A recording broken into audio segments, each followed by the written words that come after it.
So welcome back guys again हमारे YouTube channel पे। तो आज हम लाए हैं आपके लिए यूनिट नंबर 3। कई लोगों के कमेंट आ रहे थे, थोड़ा सा टाइम शेड्यूल मिल नहीं पाता वीडियो रिकॉर्ड करने का, तो आज मिला है बड़े दिन बाद। तो शुरू करते हैं, कोशिश करता हूँ अपनी कंटिन्यूटी रखता हूँ वीडियो बनाने में, ठीक है। और हमारी एक और साथ में सीरीज हमने स्टार्ट करी थी डिस्क्रीट मैथमेटिक्स की। तो बच्चे जो हैं वो तो खुश हो गए होंगे, क्योंकि हमने जो क्वेश्चन कराया था डिस्क्रीट मैथमेटिक्स में वो तो आ गया। बच्चों का पहला ही क्वेश्चन आया था कुछ बच्चे के पास मैसेज आए थे, तो पहला ही क्वेश्चन उसी का आया था, ठीक है, जो हमने अपनी लास्ट यूनिट में डिस्क्रीट मैथमेटिक्स में कराया था। तो ठीक है, हम कोशिश करते हैं कि ज्यादा से ज्यादा इसकी यूनिट कंप्लीट करें। तो यूनिट नंबर 3 स्टार्ट करते हैं। जल्द ही आपकी यूनिट नंबर 4 भी आ जाएगी, और उसके बाद फिर हम नेक्स्ट ब्लॉक शुरू करेंगे, फिर नेक्स्ट ब्लॉक। तो देखते हैं कितनी खिंच पाती है आपकी, ठीक है। बच्चे कुछ कमेंट कर रहे हैं कि 1 तारीख को एग्जाम है, तो देख लेंगे, कोई नहीं। 1 तारीख को एग्जाम है, कोशिश करता हूँ पहले जल्दी से जल्दी खींचने की, ठीक है। तो यूनिट नंबर 3 हमारे शुरू करते हैं बिना टाइम वेस्ट करे, ठीक है। तो हमने लास्ट में, मतलब हमारी जो लास्ट यूनिट थी उसमें हमने क्या क्या पढ़ा था मैं। तो हमारी 2 यूनिट आ गई थी। सबसे पहले हमने बेसिक ऑफ एन एल्गोरिथम पढ़ाया था, ठीक है। उसके बाद जो हमारी सेकंड यूनिट है वो है हमारी बिग ओ, ओमेगा और थीटा, इन सभी के बारे में एसिम्प्टोटिक बाउंड्स हमने पढ़े थे। तो अब जो हम यूनिट पढ़ रहे हैं उसमें देखो इसका भी थोड़ा सा है पार्ट, बट अगर आपको कुछ दिक्कत है, कुछ परेशानी, तो आप कमेंट करके पूछ सकते हैं। तो हमने एसिम्प्टोटिक बाउंड पढ़े थे, हमने बिग ओ पढ़ा था, ओमेगा पढ़ा था, थीटा पढ़ा था। इसके बाद कॉम्प्लेक्सिटी पढ़ी थी, कैसे निकालते हैं, सारी चीजें हमने पढ़ी थी लास्ट यूनिट में। अगर आपने पहली 2 यूनिट नहीं देखी तो पहले 2 यूनिट देखो पिछली, उसके बाद आप थर्ड यूनिट पे जंप करना, ठीक है। तो इसके बाद हम जो यूनिट नंबर 3 शुरू कर रहे हैं इसका नाम है complexity analysis of simple algorithm, ठीक है। हमारे पास कुछ सिंपल एल्गोरिथम है, हम उसकी एनालिसिस करेंगे, किसका, कॉम्प्लेक्सिटी का, ठीक है। तो सबसे पहले हम इंट्रोडक्शन पढ़ते हैं, ठीक है। Computational complexity is like measuring how much time computer needs to solve a problem using a certain method. मतलब हम कॉम्प्लेक्सिटी क्या कैलकुलेट करते हैं कि कंप्यूटेशनल टाइम, मतलब किसी भी कंप्यूटर में किसी एल्गोरिथम को कंप्यूट करने का, मान लो कोई कैलकुलेशन निकल रही है किसी एल्गोरिथम के थ्रू, तो वो कितना टाइम लेता है एक सर्टेन मेथड का यूज करके।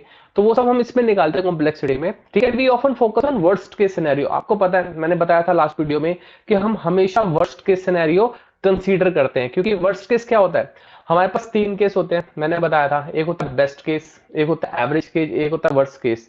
तो हम वर्स्ट केस लिए कंसीडर करते हैं कि मैक्सिमम टाइम जो है वो वर्स्ट केस में ही लेता है, तो हम इसलिए वर्स्ट केस को कंसीडर करते हैं, ठीक है।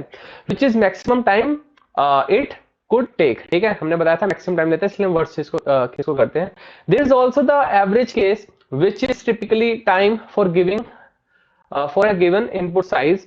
In last lesson we talk about the efficient an algorithm, मतलब कितनी efficient है, how efficient an algorithm is, and introduce 3 ways to analyze it. हमने 3 वे पढ़े थे, वही आपका बिग नोटेशन पढ़ी थी हमने, ओमेगा के बारे में पढ़ा था और थीटा के बारे में पढ़ा था। याद है सभी को? नहीं पता तो आप पुरानी वीडियो देख लो, बट इस यूनिट में आप क्या पढ़ोगे, ठीक है। तो in this lesson we'll go over some simple ideas like loops and conditions, and then dive into general rules and example for analyzing algorithm, ठीक है। कैसे एनालाइज करते हैं, जनरल रूल क्या होते हैं, ये हम इसमें पढ़ेंगे, ठीक है।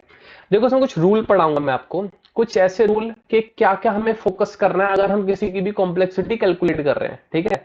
मतलब क्या क्या चीज, किन किन चीजों को हमें इग्नोर करना है, किन किन चीजों को हमें ऐड करना है, किस कंडीशन में हमें किस चीज को ऐड करना है, ये सारी चीजें हम इसमें पढ़ेंगे, ठीक है।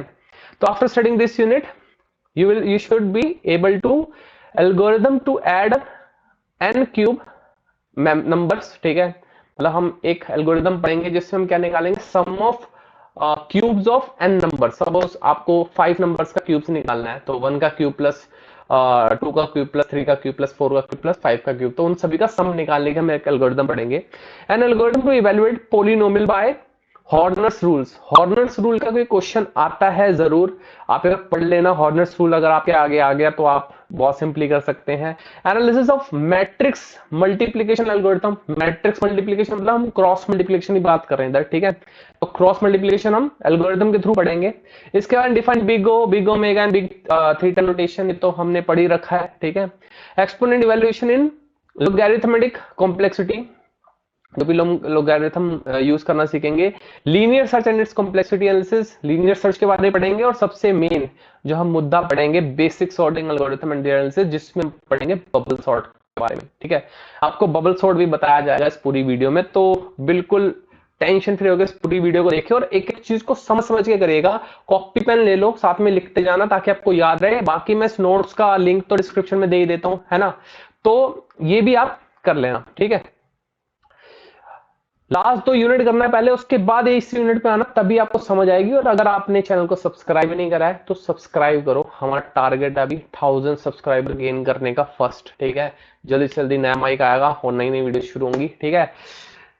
तो हम शुरू करते हैं आगे, ठीक है। A brief review of asymptotic notation. हमने पढ़ा था एसिम्प्टोटिक नोटेशंस के बारे में, हमने अपनी लास्ट वीडियो में पढ़ रखा है, बहुत डीप में पढ़ रखा है, एक एक चीज को समझ रखा है। कि हमने जब पढ़ा था कि TN is equal to big O of F N कब होगा, किस कंडीशन में होगा, मैंने बताया था एक कांस्टेंट सी होगा, एक एन जीरो होगा, पूरा एक्सप्लेन करा हुआ है।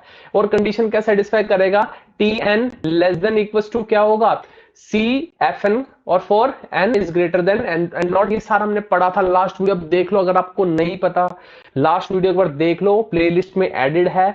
एसिम्प्टोटिक नोटेशन हमने बहुत सिंपली तरीके से समझाया हुआ है, एग्जांपल के साथ, ग्राफ्स भी बताए हुए मैंने उसमें, तो आप एक बार जाके उसमें पढ़ लेना। मैं इसमें ज्यादा टाइम खराब नहीं करूंगा। ये तीनों कंडीशंस हमने उसमें पढ़ रखी है। ये आपकी बिग ओ नोटेशन, ये आपकी ओमेगा और ये आपकी थीटा, ठीक है, बिग ओमेगा और बिग थीटा। तो ये हमने पढ़ रखी है। हम यहां से अपना कंसेप्ट शुरू करते हैं फोर्थ से, क्या है, एनालिसिस ऑफ सिंपल कॉन्स्ट्रक्ट्स और कांस्टेंट टाइम, ठीक है। तो हम यहां से पढ़ते हैं analysis of simple contracts and और कांस्टेंट टाइम। तो हम कैसे एल्गोरिथम कैलकुलेट करते हैं, सबसे पहला आता है कि बिग ओ ऑफ 1, ठीक है। कॉम्प्लेक्सिटी क्या है, बिग ओ ऑफ 1। अब ये कैसे निकालते हैं बिग ऑफ 1, किस किस कॉम्प्लेक्सिटी बिग ऑफ 1 होती है। If a function has simple statement like assignment, increment, decrement or declaration and no loop or recursion, it's O1। Example देखो, किसी भी वेरिएबल को डिक्लेयर करना, सबसे पहली चीज डिक्लेयर मतलब, मान लो हमने बता दिया इंट एक्स, ये डिक्लेयर कर दिया, ठीक है। असाइन करना, असाइन का मतलब क्या होता है, मान लो मैं लिख देता हूं इधर x इक्वल टू 5, ठीक है, ये असाइनमेंट है, ठीक है। इसको यहां लिख के यहां पर हम लिख देते हैं असाइन, ठीक है। और ये क्या था हमारा ऊपर वाला, ये था डिक्लेयर, क्या था ये वाला, ये था डिक्लेयर,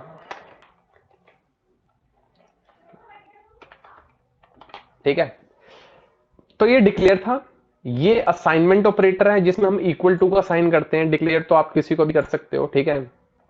और ये है आपका इंक्रीमेंट, मान लो हमने 5 से बढ़ा दिया तो इंक्रीमेंट हो गया। आप प्लस प्लस भी कर दोगे, एक्स प्लस प्लस लिख दोगे तो भी इंक्रीमेंट होता है, प्लस प्लस एक्स भी लिख दोगे तब भी इंक्रीमेंट होता है। जब आप कोडिंग करोगे तब आपको दोनों की वजह डिफरेंस ही पता चलेगा, अभी हम इस पर डिस्कस नहीं कर रहे।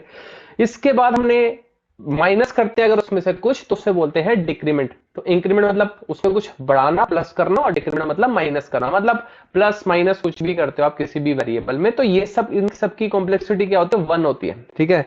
हम इसको 1 से कैलकुलेट करते हैं, ध्यान रखना, ठीक है। तो हम इसको बिग O ऑफ 1 कहते हैं, ठीक है।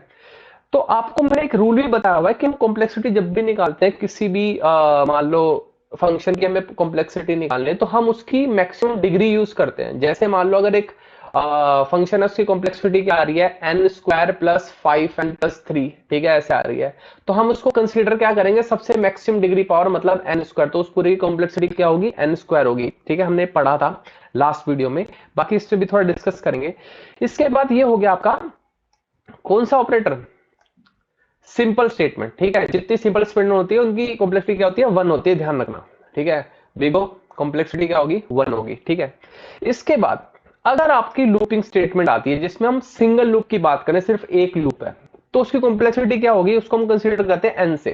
किसे कंसीडर करते हैं, n से, क्योंकि जो लूप चलेगा वो कितने टाइम्स चलेगा, n नंबर ऑफ टाइम्स चलेगा, ठीक है। n हमारा कुछ भी हो सकता है, जितना हमें n दिया होगा उतने टाइम्स हमें क्या चलाना होगा, इस लूप को चलाना होगा। तो ये क्या है, this is a single loop including comparison, मतलब इसमें बीच में कंपैरिजन भी होता है, ठीक है। इंक्रीमेंट एंड डिक्रीमेंट, इंक्रीमेंट क्या होता है, यहां पर देखो, या प्लस प्लस कर लो या माइनस माइनस कर लो, बात बराबर है। और डिक्लेरेशन भी होती है, यहाँ पर एक असाइनमेंट ऑपरेटर भी है, ठीक है। तो ये भी हमारा डिक्लेरेशन इसमें आता है। तो ये पूरा जो फॉर लूप है इसकी कॉम्प्लेक्सिटी क्या होती है, n होती है, अगर सिंगल फॉर लूप है, एक फॉर लूप है, ठीक है।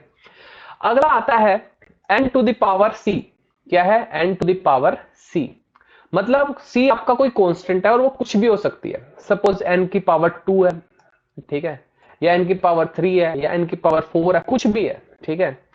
तो उसको क्या बोलते हैं, nested loop having n to the power 2 complexity where the innermost statement is executed n square times।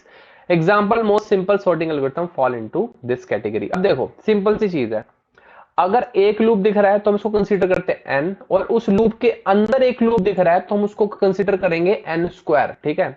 अगर इसके अंदर अगेन एक और लूप आ जाता है तो हम उसको कंसीडर करेंगे n क्यूब। क्या कंसीडर करेंगे, n क्यूब। तो जितने नेस्टेड होता जाएगा ना, हम उसके अंदर क्या करते हैं, उतनी पावर ऐड करते जाएंगे। सपोज इसके अंदर 2 लूप और आ जाते हैं, 4 के अंदर 2 4 और आ जाते हैं, ठीक है, तो हम उसको क्या बोलेंगे, n टू द पावर 4, ठीक है।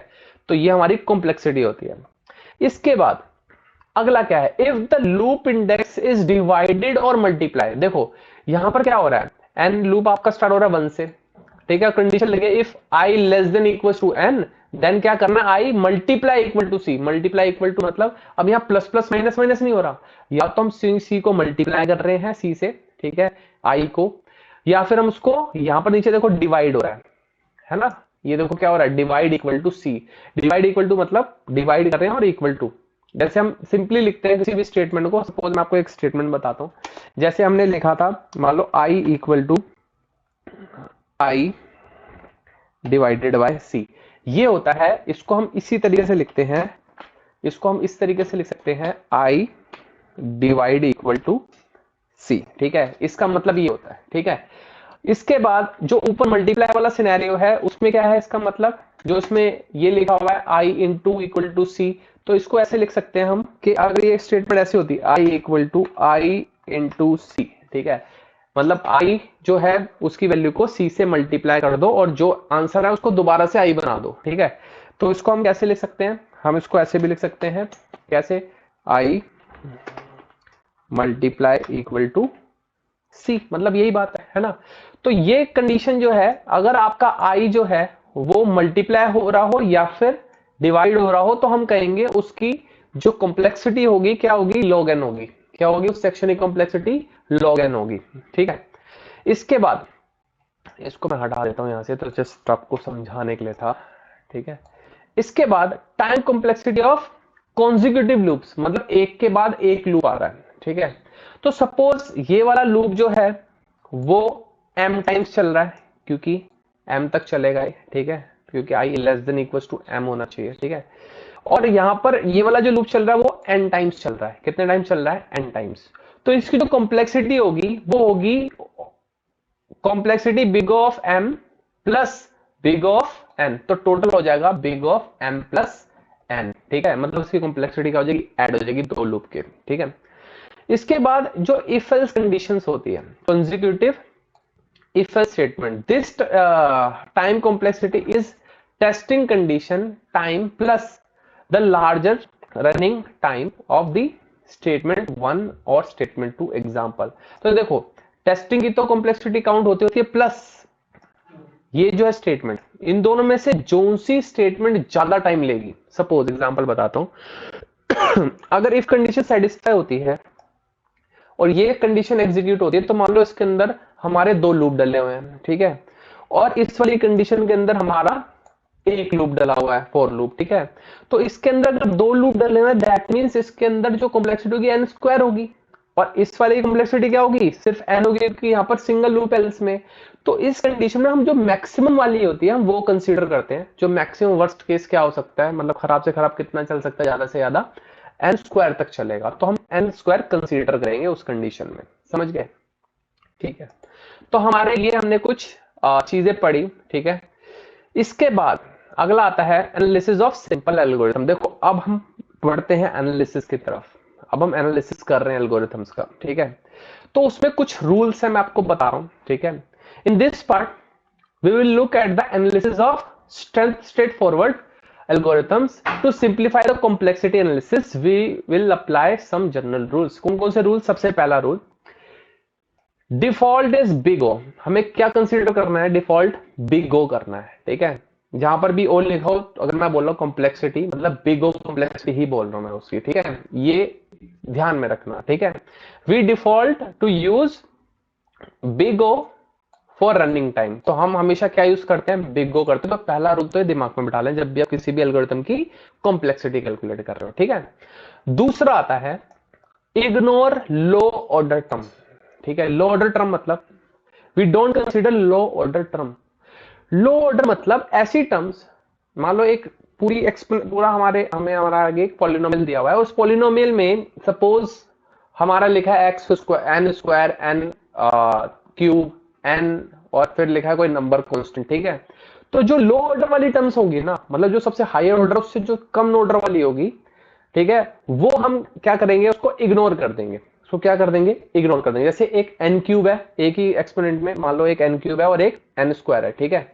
तो उन दोनों में से हम कंसीडर क्या करेंगे, एन क्यूब वाला करेंगे, जो लोअर वाला उसको इग्नोर कर देंगे, क्लियर। तीसरा कांस्टेंट, जितने भी कांस्टेंट है उन सभी को क्या कर देंगे, इग्नोर कर देंगे। ये भी हमें करना है, ठीक है, क्लियर, ओके। तो अब हम पढ़ते हैं आगे एल्गोरिथम्स। पहली एल्गोरिथम है समेशन एल्गोरिथम। समेशन क्या होता है, समेशन बेसिकली होता है सम, ठीक है, किसी भी चीज का सम निकालना।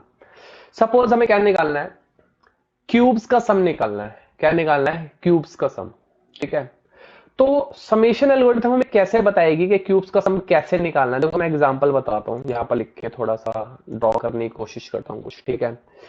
सपोज हमें क्या निकालना है, 1 का क्यूब, ठीक है, प्लस 2 का क्यूब प्लस 3 का क्यूब। जितने भी मैं नंबर बोलूंगा उनके क्यूब्स का क्या निकालना है, सम निकालना है, ठीक है। कितने ही बोलूं मैं, ठीक है, उन सभी का क्या निकालना है, सम निकालना है। तो ये हमारी समीशन एल्गोरिथम करती है, ठीक है। अब सिंपल सा लॉजिक, हम इसकी कॉम्प्लेक्सिटी कैसे निकालेंगे समीशन, ठीक है, वो हम समझते हैं थोड़ा सा। देखो हमारे आगे एक फंक्शन दिया हुआ है ये, और इस फंक्शन में कुछ लाइंस है। पहली नंबर लाइन में क्या दिया, हमने डिक्लेयर करा वेरिएबल्स को, क्या करा, डिक्लेयर, ठीक है। तो मैंने बताया था डिक्लेयर में हम उसको क्या कैलकुलेट करेंगे, 1 करेंगे एक यूनिट को। अगर 2 डिक्लेयर कर रहे हैं तो 2 कैलकुलेट करते हैं उसको, ठीक है, कांस्टेंट, ठीक है। उनकी क्या होती है, कॉम्प्लेक्सिटी 1 होती है एक की, तो 2 की क्या होगी 2। इसके बाद असाइनमेंट ऑपरेटर, मैंने बताया था असाइनमेंट मतलब इक्वल टू, किसी की वैल्यू किसी में असाइन करी जा रही है, तो हम उसको भी क्या कंसीडर करेंगे, 1 यूनिट कंसीडर करेंगे, ठीक है। अब आ गया एक फॉर लूप, और कितने टाइम्स चलेगा ये, एन नंबर ऑफ टाइम्स चलेगा, ठीक है। इसके बाद कुछ बीच में दोबारा से असाइनमेंट मल्टीप्लीकेशन भी आ रही है साथ साथ में, मल्टीप्लीकेशन का भी मैं बताऊंगा आगे। इसके बाद यहाँ पर हम रिटर्न कर रहे हैं एक स्टेटमेंट को, तो ये भी आपकी असाइनमेंट ही आती है एक तरीके से रिटर्न वाली, ठीक है। तो अब इसको समझते हैं लाइन बाय लाइन के इसका मतलब क्या है, ठीक है। तो देखो लाइन नंबर 1 के बारे में पहले समझते हैं कि 2 units of time required to declare. तो 2 यूनिट टाइम कितना होगा, देखो एक इसको डिक्लेयर करा और एक इसको डिक्लेयर करा, तो हमारे पास टोटल कितनी यूनिट होगी, 2 यूनिट ऑफ टाइम हो गया हमारा डिक्लेयर करने का। तो हम इधर लिख लेते हैं कि डिक्लेयर करने में हमने कितनी यूनिट लगाई, 2 यूनिट लगाई, ठीक है, प्लस आगे देखते हैं। लाइन नंबर 2 में क्या कर रखा है, 1 unit for time required for assignment. देखो हमने यहाँ पर असाइन करा है, इसकी वैल्यू 0 करी है, ठीक है, इस वेरिएबल की, तो हमारा 1 यूनिट ऑफ टाइम लगा है, तो हम क्या करेंगे यहाँ पर 1 यूनिट टाइम और लगा देते हैं, ठीक है, प्लस। इसके बाद थर्ड लाइन में क्या लिखा है, फॉर लूप है हमारा, तो लिखा है the loop for loop has several unit cost, मतलब बहुत सारे इसमें यूनिट कॉस्ट है। कौन कौन सी यूनिट कॉस्ट है, सबसे पहला इनिशियलाइजिंग, देखो आई की वैल्यू एक इनिशियलाइज करिए यहाँ पर इक्वल टू 1, ठीक है। कॉस्ट फॉर टेस्टिंग, मतलब जो हमने एक लॉजिक लगाया है i less than equal to n, ठीक है, ये क्या है, टेस्टिंग का लॉजिक है, ठीक है, जिसे हम क्या बोलेंगे, एन टाइम्स कैलकुलेट करेगा, ठीक है, एन प्लस 1 कॉस्ट है इसकी। एंड कॉस्ट ऑफ इंक्रीमेंट, मतलब प्लस प्लस कर रहे हैं, मैंने बताया था इंक्रीमेंट उसकी कितनी कॉस्ट होती है, 1 होती है। तो टोटल कॉस्ट क्या होगी हमारी, टोटल कॉस्ट होगी हमारी 2n प्लस 2, क्या होगी 2n प्लस 2, तो इसको यहां लिख लेते हैं 2n, ठीक है, प्लस 2, क्लियर, क्या हो गया 2n प्लस 2 होगी, ठीक है। इसके बाद आगे पढ़ते हैं लाइन नंबर 4, मतलब ये वाली लाइन जिसमें क्या आ रहा है, मल्टीप्लीकेशन भी हो रहा है, प्लस भी हो रहा है और इक्वल टू साइन भी हो रहा है, तीनों काम हो रहे हैं, ठीक है। आप देखते हैं इसमें 2 unit time for multiplication, multiplication के लिए कितना टाइम हो गया 2 यूनिट, ठीक है। 1 यूनिट फॉर एडिशन, प्लस करने के लिए कितना हो गया 1 unit, and 1 unit for assignment, और असाइन करने के लिए भी क्या हो गया 1 यूनिट, ठीक है। Therefore the total cost is 4n, क्या हो गया 4n, क्योंकि इसके जो अंदर वाला कोड है ना वो n टाइम्स एग्जीक्यूट होगा, मतलब जितनी बार लूप चलेगा उतनी बार एग्जीक्यूट होगा, तो इसको हम लिख देते हैं प्लस 4n, 4n, ठीक है। प्लस जो लास्ट लाइन है fifth line, it will take 1 unit of time, overall cost will be this. तो 1 यूनिट लास्ट वाले ने रिटर्न करा सिर्फ, ठीक है, रिटर्न करने पे 1 यूनिट लगती है, तो हम इधर प्लस कर देते हैं 1। तो टोटल हमारा कितना आ गया देखो 4n और 2n, कितनी होगी टोटल 6n, ठीक है। और 2 + 1 3, 3 + 2 5, 5 और 1 6, तो 6n + 6 क्या होगी इस पूरे की टोटल कॉस्ट होगी, ठीक है, कि हमारी टोटल इस एल्गोरिथम को रन करने में कितनी कॉस्ट आई, ठीक है। अब हम क्या करेंगे, इनमें से कंसीडर करेंगे, देखो सबसे पहले हमने क्या रूल फॉलो करना है, इग्नोर द कांस्टेंट, तो चलो हमने इसको कांस्टेंट को इग्नोर कर दिया, ठीक है, ये हम कंसीडर नहीं करेंगे, ठीक है, इसको कांटा मार देते हैं, ओके। दूसरा क्या है, इग्नोर लोअर टर्म, ये भी लोअर टर्म है, इसको भी हम क्या कर देंगे इग्नोर कर देंगे, इसके सारे जो कोफिशिएंट है उनको भी हम क्या कर देंगे इग्नोर कर देंगे, ठीक है। तो हमारी क्या बचा, सिर्फ n बचा, तो हमारी इसकी कॉम्प्लेक्सिटी क्या होगी, big O of n, clear. तो हमारी इसकी कॉम्प्लेक्सिटी क्या होगी, बिग O ऑफ n, ठीक है। तो that this algorithms time complexity is linear, linear बोलते हैं इसको, n को हम क्या बोलते हैं लीनियर बोलते हैं, और स्क्वायर वाले को क्या बोलते हैं क्वाड्रेटिक बोलते हैं, और क्यूब वाले को क्यूबिक बोलते हैं, पता ही है आप सभी को, ठीक है। तो लीनियर है, ठीक है, तो मतलब बिग ऑफ n है, making it efficient for large input, the analysis help understand it's performance and it's input size increases, जैसे इसका इनपुट साइज बढ़ेगा इसकी परफॉर्मेंस भी ऑटोमेटिकली लीनियरली इंप्रूव होगी, मतलब बढ़ेगी, मतलब उतनी ज्यादा टाइम ये लेगा, ठीक है। अगला पढ़ते हैं हम पॉलिनोमियल इवैल्यूएशन एल्गोरिथम। पॉलिनोमियल आपको पता ही है, पॉली मतलब मल्टीपल, नोमियल मतलब टर्म्स, ठीक है। पॉलिनोमियल मल्टीपल टर्म्स जिसके अंदर होती हैं, जैसे ये है 15x⁴, 7x⁴, 9x⁴ और 7, ठीक है, ये हमारे कुछ पॉलिनोमियल है। अब पॉलिनोमियल को सॉल्व करने के कितने तरीके होते हैं ये एक बार डिस्कस करते हैं। सबसे पहला तरीका होता है brute force method. Brute force के बारे में आपने पढ़ा होगा, ठीक है। ब्रूट फोर्स मेथड क्या करता है, किसी पॉलिनोमियल को सॉल्व करना है तो हम क्या करते हैं ब्रूट फोर्स अप्लाई कर देते हैं सिंपली, ठीक है। In the worst case it requires n² multiplication, ठीक है, where n is degree of the polynomial, ठीक है। n² मतलब जितनी डिग्री होगी उतने टाइम्स हम इसको लूप चलाना पड़ेगा, तो नेस्टेड लूप चलेगा उतने टाइम्स, तो इसलिए इसकी क्या होगी n² होगी, मतलब जितनी डिग्री है उसका स्क्वायर, ठीक है। एक होता है हॉर्नर्स मेथड। हॉर्नर ने एक रूल बनाया था, ठीक है, जिसमें O⁴n में आप इसको सॉल्व कर सकते हैं, मतलब एक ही लूप चलेगा और उसमें आप इसको सॉल्व कर दोगे, ठीक है, पॉलिनोमियल को। तो ये दो रूल हैं जो आपको पढ़ना है पॉलिनोमियल को इवेल्युएट करने के लिए। अब पढ़ते हैं दोनों के केस पे। हॉर्नर्स रूल क्या कहता है, this is the most efficient way, efficient method requires only big of n multiplication. It evaluates each term one by one, significantly reducing the number of the multiplications needed. तो ये reduce भी कर देता है। अब देखो मैं दोनों रूल आपको एक बार एग्जांपल के थ्रू से बताता हूँ, यहाँ पर आपको समझ नहीं आएगा।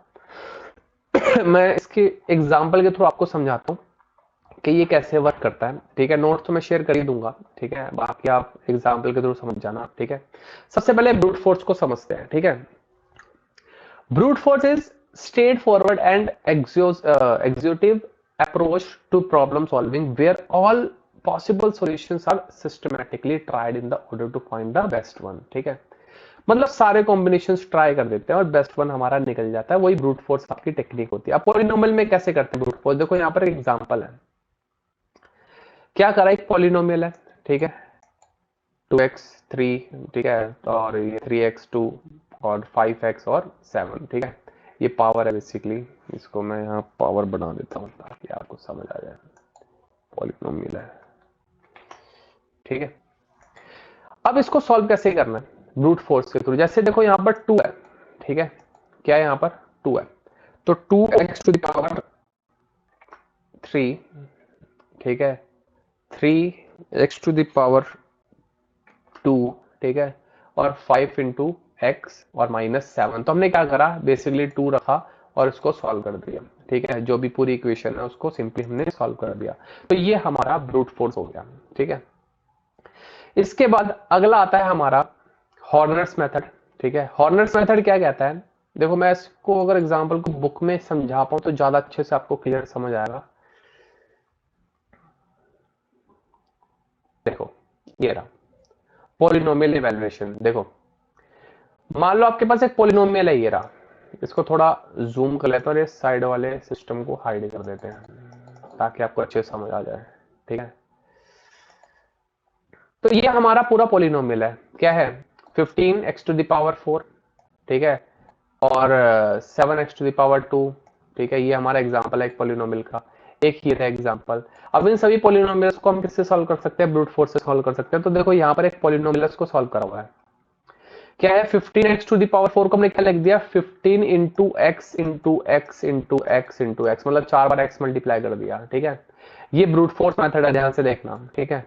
और 17 को लिख दिया 17 into x into x into x, 3 बार, क्यूब था इसलिए 3 बार लिख दिया। और -12x इंटू एक्स तो स्क्वायर था तो 2 बार लिख दिया। और 13 इंटू एक्स मतलब 1 बार लिख दिया। और 16 प्लस कॉन्स्टेंट, ठीक है। अब इसी को अगर आप हॉर्नर्स रूल के थ्रू करते हो तो ध्यान से देखना हॉर्नर्स रूल क्या करता है, ये सारी टर्म्स है, इनमें से पहले क्या लिया, x कॉमन ले लिया, सभी में से क्या कॉमन ले लिया, x। तो यहां पर आ गया इंटू एक्स, तो इधर क्या बचा, देखो अंदर अंदर बचा 15, ठीक है, एक्स क्यूब, और इधर बचेगा 17 एक्स स्क्वायर, इधर बचेगा 12 एक्स, और इधर बचेगा सिर्फ 13, ठीक है।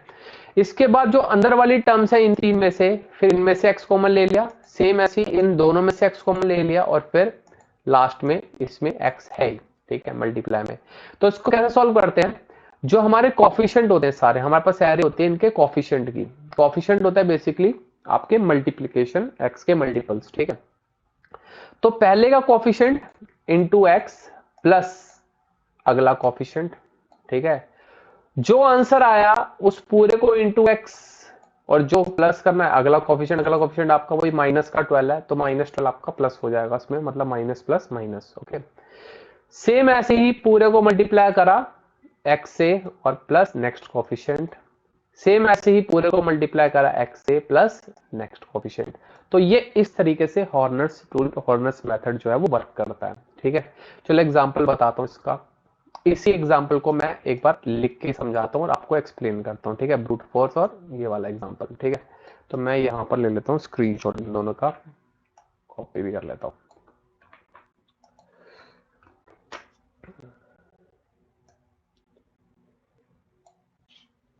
और हम जाते हैं अपने कैनवस पे, और अभी सिर्फ कैनवस देखते हैं और इसको यहाँ पर अपलोड कर लेते हैं, ठीक है। तो हमारे पास दो मेथड आ गए, पहला क्या है ब्रूट फोर्स और दूसरा क्या है हॉर्नर्स मेथड। अब ध्यान से समझना ब्रूट फोर्स और हॉर्नर्स मेथड कैसे वर्क करता है, ठीक है। हम ले लेते हैं यहाँ पर एक, इसको कॉपी कर लेता हूं मैं दोनों को, और यहाँ पर एक टेक्स्ट ले लेते हैं और यहाँ इसको पेस्ट कर दिया, ठीक है। इसको कर देते हैं इधर इंटर, देते हैं थोड़ा बड़ा,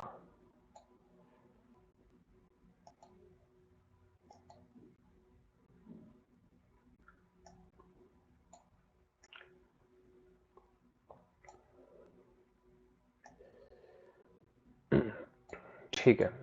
अब मैं समझाता हूं कि ये हमारी इक्वेशन कैसी थी और इसको कैसे लिखा गया, ठीक है। तो हमारी जो नॉर्मल इक्वेशन थी वो थी हमारी 15, ठीक है, x to the power 4 plus 17 x to the power 3, ठीक है, minus 12 x to the power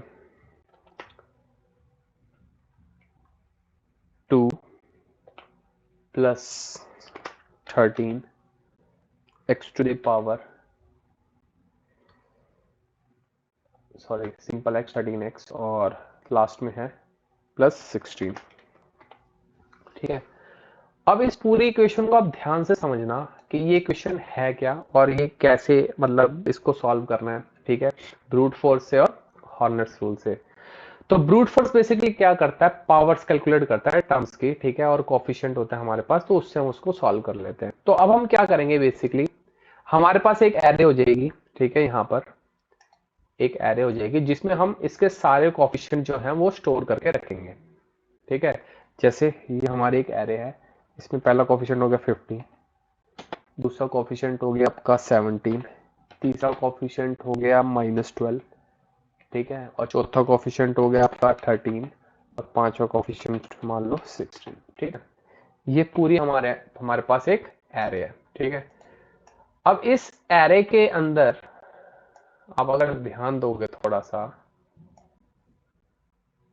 ये हमारे पास पूरी एरे है। ठीक है, इस एरे के अंदर क्या है, हमारे कोफिशिएंट है, मतलब एक्स के। अब आप कहोगे कि लास्ट में तो कोई एक्स है ही नहीं। देखो यहाँ पर एक्स है, एक्स की पावर 0 है, बट 0 मतलब 1 होता है, तो इसलिए इसको हम कोफिशिएंट ही कंसीडर करेंगे। ठीक है, अब यहाँ पर सारे कोफिशिएंट आ गए हमारे पास, तो हमारा ब्रूट फोर्स क्या कहेगा कि पहले वाला जो कोफिशिएंट है उसको तो मल्टीप्लाई कर दो एक्स की पावर 4 से, दूसरा वाला जो कोफिशिएंट है उसको मल्टीप्लाई कर दो एक्स की पावर 2 से, तीसरे वाला कौन जो है उसको मल्टीप्लाई कर दो एक्स की पावर 2 से, और इसको कर दो एक्स की पावर 1 से, और इसको कर दो एक्स की पावर 0 से, मतलब एक्स से, मतलब 1 से। ठीक है, तो हमारा इसका सॉल्यूशन निकल जाएगा। ठीक है, सपोज हमारा एक्स है 5 या 2x, तो हम कैसे सॉल्व करेंगे, यहाँ पर 2 रखेंगे px में, और यहाँ पर रखेंगे 2 इंटू 2 इंटू 2, 2 की पावर जो 4 आएगा उसको मल्टीप्लाई कर देंगे 15 से, 2 की पावर जो 3 आएगा उसको मल्टीप्लाई कर देंगे 7 से, 2 की पावर जो 2 आएगा उसको मल्टीप्लाई कर देंगे -12 से, और 2 की पावर जो 1 आएगा उसको मल्टीप्लाई कर देंगे 13 से। तो ये हमारा हो गया ब्रूट फोर्स। अब हॉर्नर्स रूल क्या कहेगा, देखो हॉर्नर्स रूल का मैं अगर कोड का एग्जांपल दूं, तो हॉर्नर्स रूल क्या कहेगा कि आप क्या करो, पहला कोफिशिएंट इंटू एक्स और प्लस नेक्स्ट कोफिशिएंट। क्लियर, पहला coefficient into x plus next coefficient. Example बताता हूं यहां लिख के। ठीक है, जो पहला इटरेशन होगा उसमें क्या होगा, पहला कोफिशिएंट मतलब 15, जो पहला स्टेप होगा उसमें लिखेंगे 15। ठीक है, अगर मैं x ले लेता हूं पहले यहां पर ताकि आपको इजीली क्लियर हो जाए, मैंने लिख दिया x इक्वल टू, मान लो हमारा 2 है। ठीक है, x का हमारा 2, और 2 से इस पूरे पॉलिनोमियल को हमें सॉल्व करना है। ठीक है, तो अब n हमारा कितना हो गया, n हो गया हमारा लेंथ, मतलब इस पूरी एरे की लेंथ कितनी है। सपोज n है हमारा देखो 1 2 3 4 5, n हो गया हमारा 5। ठीक है, बेसिकली हम क्या करते हैं, n-1 से स्टार्ट करते हैं, मतलब 0 से हमारी एरे जो शुरू होती है वो 0 से होती है, तो इसलिए हम इसको ना 4 लेंगे, मतलब n-1 लेंगे, मतलब लेंथ -1। ठीक है, तो हम इसको लिख लेते हैं 4। ओके, अब जो इसकी एल्गोरिथम चलेगी उस एल्गोरिथम के हिसाब से क्या होगा, जो नंबर होगा मतलब एलिमेंट होगा, ठीक है, उसको हम क्या करेंगे, मल्टीप्लाई करेंगे। ठीक है, किससे, जो हमारा x की वैल्यू होगी उससे। ठीक है, x, और फिर हम क्या कर देंगे, इसका प्लस कर देंगे नेक्स्ट वाला जो कोफिशिएंट है, मतलब 17 से। ठीक है, नेक्स्ट वाला जो कोफिशिएंट है 17 से हम उसको मल्टीप्लाई कर देंगे, और उसका जो भी हमारा रिजल्ट आएगा उसको हम अपने रिजल्ट में स्टोर कर लेंगे। ठीक है, मान लो इस पूरे का कोई भी रिजल्ट आया, तो हमने इस पूरे रिजल्ट को क्या कर लिया, स्टोर कर लिया। क्लियर, क्लियर सबको। ठीक है, उसके बाद हम क्या करेंगे, जो टोटल रिजल्ट आया उसको भी हम क्या करेंगे, मल्टीप्लाई बाय एक्स कर देंगे, इस पूरे रिजल्ट को भी क्या कर देंगे, multiply by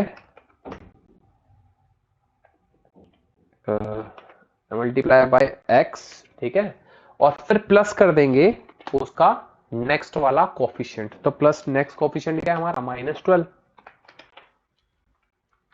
clear, next coefficient क्या हो गया हमारा, -12। ओके, इसके बाद हम क्या करेंगे, इस पूरे को रिजल्ट मान लेंगे कि अब ये पूरा हमारा क्या है, रिजल्ट है, और इस पूरे रिजल्ट को अगेन हम मल्टीप्लाई करेंगे x से, ठीक है, मल्टीप्लाई करेंगे x से और नेक्स्ट कोएफिशिएंट को दोबारा से प्लस कर देंगे। नेक्स्ट कोएफिशिएंट क्या है हमारा 13। क्लियर। पूरे का जो रिजल्ट आएगा उसको हमने रिजल्ट में स्टोर करा और उस पूरे का रिजल्ट को हम दोबारा से क्या कर रहे हैं, multiply by, same process, multiply by x और साथ में क्या कर देंगे प्लस नेक्स्ट कोएफिशिएंट। अब देखो हमारी लेंथ जो है वो रीच हो गई है, ठीक है, हमारी जो लेंथ है वो रीच हो गई है, तो यही हमारा क्या होगा, n के इक्वल आ गया हमारा, तो यही हमारा क्या होगा, यही हमारा आउटपुट होगा, ठीक है, यही हमारा आउटपुट है। तो हम इसको यहां रख देते हैं ताकि आपको इजीली समझ आ जाए। तो ये आपका हॉर्नर्स मेथड है किसी भी पॉलिनोमियल को सॉल्व करने का। क्लियर। हमारे पास क्या होते हैं, कोएफिशिएंट होते हैं, n से स्टार्ट करते हैं, नोट आपका हमारा लेंथ, इसके बाद पहले में पावर क्या होगी n-1, इधर होगी n-2, इधर होगी n-3, n-4, n-5, मतलब वही आपका क्या हो जाएगा, यहाँ पर 0 हो जाएगी। जैसे 0 हो जाए वैसे रिजल्ट को रिटर्न कर दो, काम खत्म। ठीक है, ये हो गया आपका हॉर्नर्स रूल। ब्रूट फोर्स तो पता चल गया, हॉर्नर्स रूल भी पता चल गया। मैंने यहाँ पर कुछ कोड सैंपल भी लिखे हैं, ये देखो, ये कोएफिशिएंट डॉट लेंथ करके निकाला जा रहा है यहाँ पर, ये हॉर्नर्स रूल है। ठीक है, इसमें देखो एक ही लूप यूज हो रहा है, तो इसकी जो कॉम्प्लेक्सिटी आएगी वो क्या आएगी, आपकी n आएगी। ठीक है, तो आगे हम चलते हैं। हमारा हॉर्नर्स रूल समझ आ गया सभी को। ठीक है, अगला पढ़ते हैं हम matrix n by n multiplication. ठीक है, मैट्रिक्स तो पता ही है आपको, मैट्रिक्स बेसिकली कोडिंग लाइन में क्या होता है, मैट्रिक्स आपकी एक समझ लो 2 डायमेंशनल एरे होती है, 2D एरे बोलते हैं जिसको। ठीक है, 2D एरे में रोज होती है और कुछ कॉलम्स होते हैं। ठीक है, तो मैट्रिक्स बेसिकली कैसे वर्क करती है, अगर आपको दो मैट्रिक्स का मल्टीप्लीकेशन निकालना है तो उसकी एक एल्गोरिदम होती है। क्या एल्गोरिदम होती है, सिंपली आपको क्या करना है, जैसे आप क्रॉस मल्टीप्लिकेशन करते हैं वही आपको कोडिंग के थ्रू करना है। और उस क्रॉस मल्टीप्लिकेशन कैसे एक्सप्लेन करते हैं, मैं आपको एक बार थोड़ा सा एग्जांपल देता हूं ताकि आपको इजीली क्लियर हो जाए। ठीक है, सपोज हमारे पास ये दो मैट्रिक्स है, ठीक है, और इन दोनों मैट्रिक्स का हमें क्या निकालना है, 3x3 की मैट्रिक्स है दोनों, ठीक है, स्क्वायर मैट्रिक्स है, और उन दोनों मैट्रिक्स की हमें क्या निकालना है, क्रॉस मल्टीप्लिकेशन निकालना है, मतलब क्रॉस निकालना है दोनों का।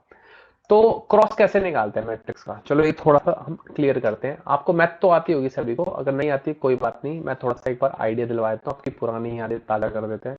ठीक है, तो सिंपली हमारे पास मान लो दो मैट्रिक्स है, एक मैट्रिक्स यहाँ पर है, ठीक है, और एक मैट्रिक्स यहाँ पर है, और उन दोनों के बीच में हमें क्या निकालना है, क्रॉस प्रोडक्ट निकालना है। ठीक है, ये है 1 2, ठीक है, 3, ये आ गया 2 3 4, ठीक है, और ये आ गया 3 2 1। ठीक है, और इनके पीछे क्या निकालना है, क्रॉस प्रोडक्ट। ठीक है, कैसे निकालते हैं, ये दूसरा हमारा मैट्रिक्स है 1 1 और 1। ठीक है, दूसरा क्या होगा 2 3 2।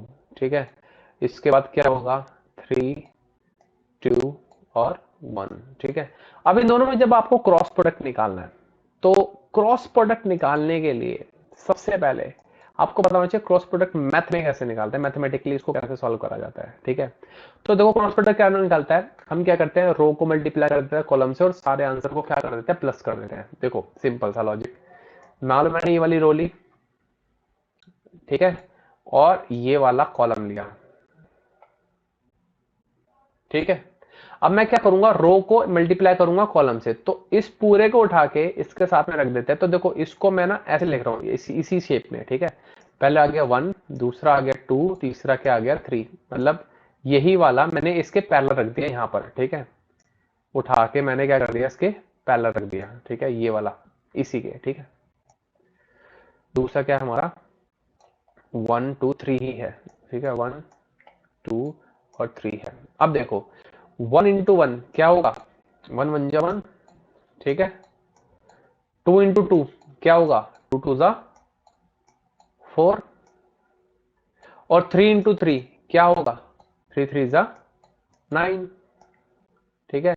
अब सभी को प्लस करो, 9 + 1 10 और 4 14, तो टोटल क्या आ गया, 14 आ गया।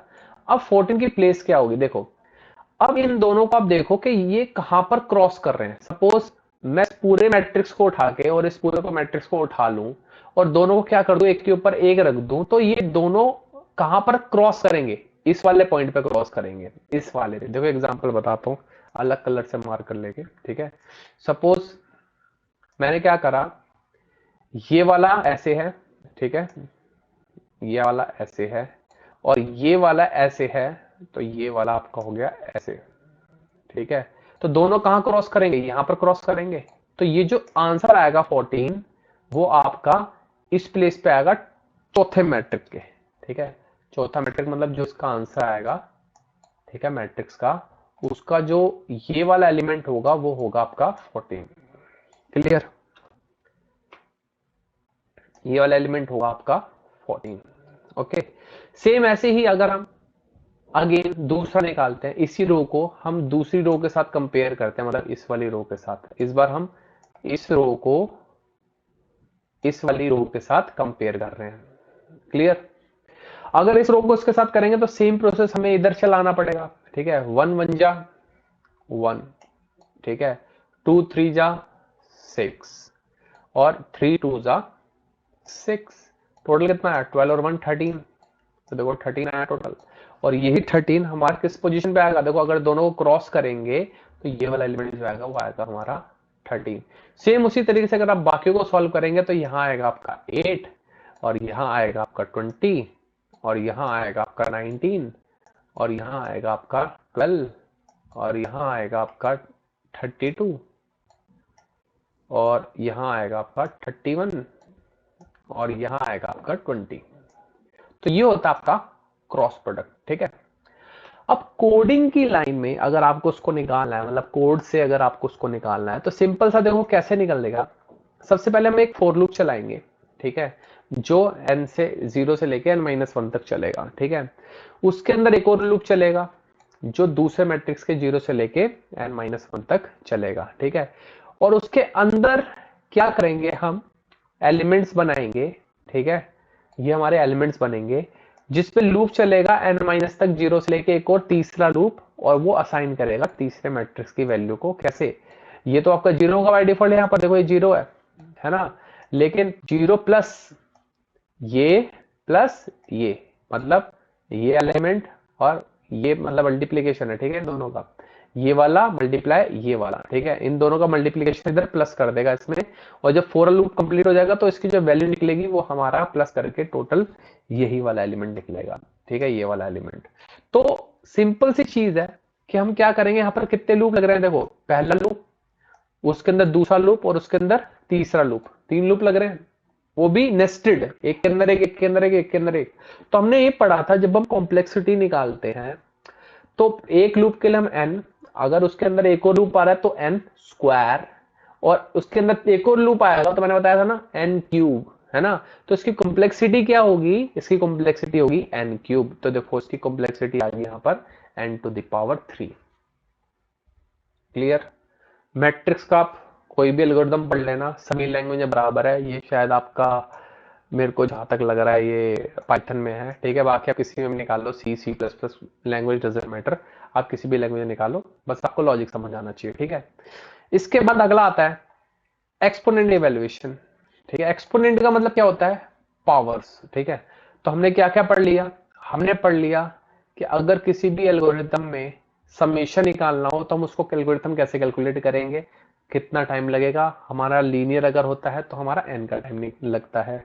इसके बाद पॉलिनोमियल, अगर कोई पॉलिनोमियल आ जाए तो हमारे पास दो मेथड थे, ब्रूट फोर्स और हॉर्नर्स मेथड, ये दोनों मेथड हमने पढ़ लिए हैं, ठीक है। ये सूडो कोड होता है। सूडो कोड बेसिकली क्या होता है, किसी भी एल्गोरिथम को बताने के लिए कि क्या काम करना है तो उसके लिए हम सूडो मेथड यूज करते हैं, सूडो कोड यूज करते हैं, ठीक है। तीसरा हमने पढ़ा एल्गोरिथम मैट्रिक्स की, मैट्रिक्स मल्टीप्लिकेशन कैसे करते हैं, क्रॉस मल्टीप्लिकेशन n/n, ठीक है, मतलब दोनों 3x3 की और 4x4 की हो, सारी स्क्वायर मैट्रिक्स है दोनों, ठीक है, सेम ऑर्डर की। ये हमने पढ़ लिया कैसे निकालना है। इसके बाद अगला आता है एक्सपोनेंट इवैल्यूएशन, ठीक है। एक्सपोनेंट क्या होता है? बेसिकली एक्सपोनेंट होता है पावर से निकालना किसी की भी, ठीक है। तो पहला होता है आपका binary exponential. Binary exponential basically क्या होता है? सपोज एग्जांपल बताता हूं। मान लो आपको कैलकुलेट करना है 2 टू द पावर, मान लो 10 निकालना है, ठीक है। 2 टू द पावर 10 निकालना है। अब 2 टू द पावर अगर आप 10 निकालना चाहोगे तो आपको कैसे निकालोगे? अब अगर कोडिंग में देखोगे कि आपको एक फॉर लूप चलाना पड़ेगा, ठीक है। एक फॉर लूप चलाना पड़ेगा, कितने तक? वो चलेगा 0 से लेके 10 तक या फिर 9 तक, ठीक है। 0 से लेके 9 तक आप चलाओगे उसको, लूप को, ठीक है। और लूप चलाने के बाद आप क्या करोगे? टोटल 10 बार चलेगा और जितनी बार आएगा आपको रिजल्ट एक वेरिएबल बनाओगे यहाँ पर।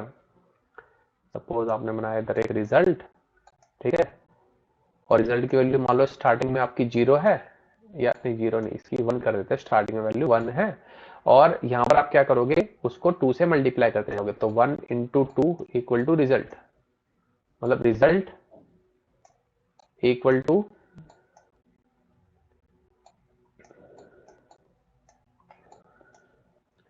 राइटिंग थोड़ी गंदी आ रही है, कोई दिक्कत नहीं। Result equal to result into 2, मतलब हमें लूप चलाना पड़ेगा उतने टाइम्स, ठीक है। तो मान लो 10 है तो 10 तो आप 10 बार लूप चला ही लोगे। मान लो आपको 2 की पावर 71 निकालनी है या 17 निकालनी है, 17 निकालनी है, तो आप कैसे निकालोगे? क्योंकि उसमें तो आपको 17 बार लूप चल रहा है। अगर ज्यादा बड़ा नंबर है तो उससे बड़ा नंबर बार आपको क्या चलाना पड़ेगा? लूप, है ना। तो उससे बचने के लिए यहां पर एक होता है बाइनरी एक्सपोनेंशियल, एक मेथड है बाइनरी एक्सपोनेंशियल, जिसमें हम क्या करते हैं? किसी भी एक्सपोनेंट की बाइनरी निकाल के देन उसका सॉल्यूशन निकालते हैं, देन उसकी पावर निकालते हैं। एग्जांपल बताता हूं कैसे, ठीक है। सपोज आपको क्या निकालना है? 2 टू द पावर 17 निकालना है। क्या निकालना है? 2 टू द पावर 17, ओके। अब 2 टू द पावर 17 मतलब 17 बार आपको लूप चलाना पड़ेगा, ठीक है। मतलब एन टाइम्स लूप चलाना पड़ेगा। तो 17 बार अगर आप लूप चलाओगे, मान लो कोई बड़े नंबर आ जाए 2 टू द पावर 71 आ जाए, तो 71 टाइम चलेगा। तो जितनी ज्यादा पावर उतनी ज्यादा बार लूप चलेगा। अब इसमें मेथड में क्या करते हैं? हम लेंगे सबसे पहले 17 हमारा, ठीक है। तो 17 को बाइनरी में कैसे लिखेंगे? बाइनरी होगा उसका शायद 100001, 17 ही है। हाँ, देख लेना, अगर कुछ गड़बड़ हो बता देना कमेंट में, कोई दिक्कत नहीं है। देखो पूरी वीडियो में अगर कोई भी मिस्टेक हो तो आप बता देना, ठीक है, कमेंट में, कोई दिक्कत नहीं है, हम उसको अपडेट कर देंगे नेक्स्ट वीडियो आने से पहले, ठीक है। तो ये आपका 17 आ गया। अब 17 का हमें क्या निकालना है? मान लो 17 इसकी पावर है 2 की। अब हमें क्या निकालना है? इसको सोल्यूशन निकालना है। तो कैसे निकालेंगे? हम इसका एक लूप चलाएंगे इस पूरी बाइनरी का। अब कितने नंबर सारे बाइनरी में? देखो 1 2 3 4 और 5, टोटल कितनी बार लूप चलेगा? 5 बार, ठीक है। कंडीशन ये है, जब आप फोर लूप चलाओगे 5 बार, ठीक है, कंडीशन ये है कि अगर आपका 1 आता है, क्या आता है? 1, तो आप क्या करोगे? जो उसका रिजल्ट है उसको इस नंबर से मल्टीप्लाई कर दोगे, ठीक है। इस नंबर से मतलब 2 से, ठीक है। 2 से मल्टीप्लाई कर देंगे हम उसके रिजल्ट को, ठीक है। रिजल्ट को 2 से मल्टीप्लाई कर देंगे। और अगर आपका 0 आता है तो हम उस रिजल्ट को रिजल्ट से ही मल्टीप्लाई कर देंगे, काम खत्म। रिजल्ट से ही मल्टीप्लाई कर देंगे। फिर से 0 आएगा, फिर से रिजल्ट से ही कर देंगे, फिर से 0 आएगा, फिर से रिजल्ट से ही कर देंगे, और फिर से 1 आएगा तो हम इसको 2 से कर देंगे। तो हमारा जब सबका सम आ जाएगा तो वही हमारा क्या होगा? इसका एक्सपोनेंशियल होगा, उसी की पावर होगी। तो एग्जांपल करके बताता हूं, मैं आपको समझाता हूं, ठीक है। एक बहुत ही प्यारा एग्जांपल है, मैंने नीचे कर रखा है।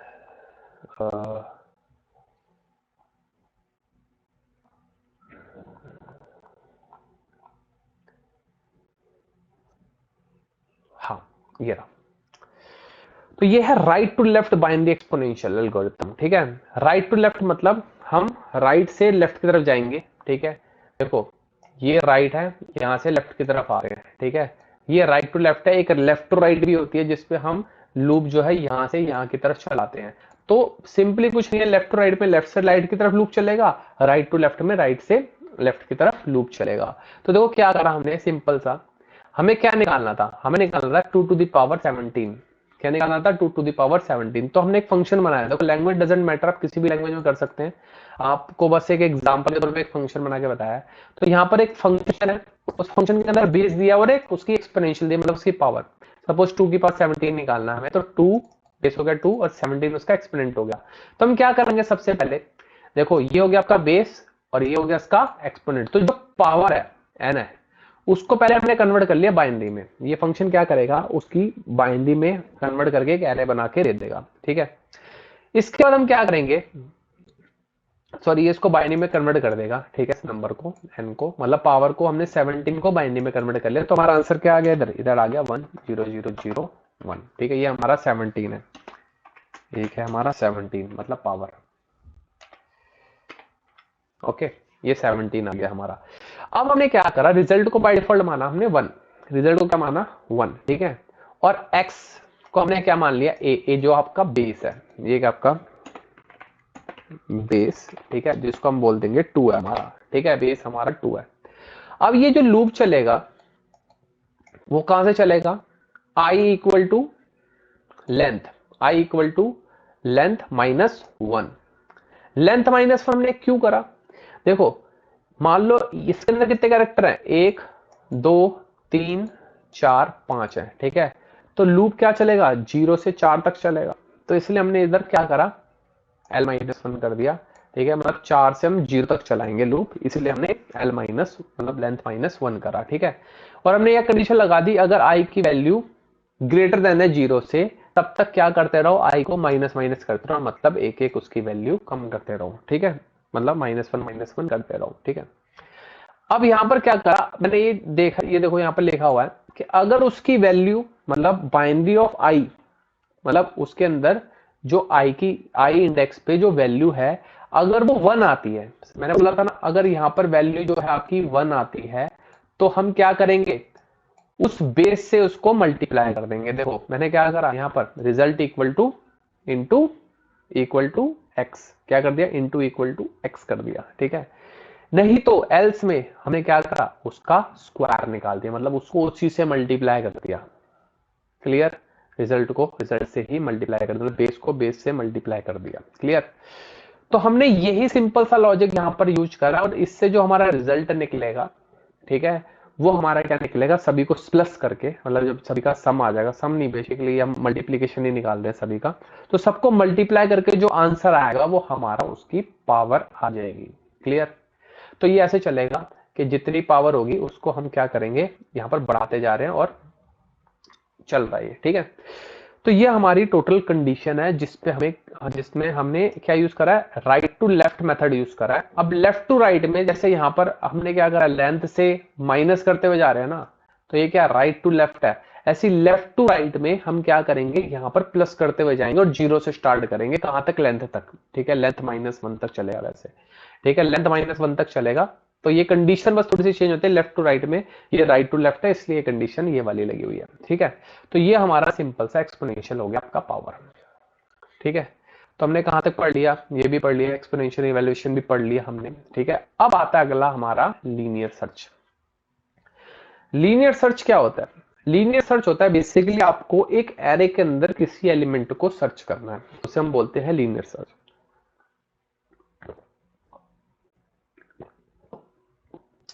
अगर आप लीनियर सर्च करना चाहते हैं तो उसके लिए हमें क्या करना पड़ेगा, सपोज हमारे पास एक एरे है, ठीक है, उस एरे के अंदर कुछ एलिमेंट है, जैसे 7 15,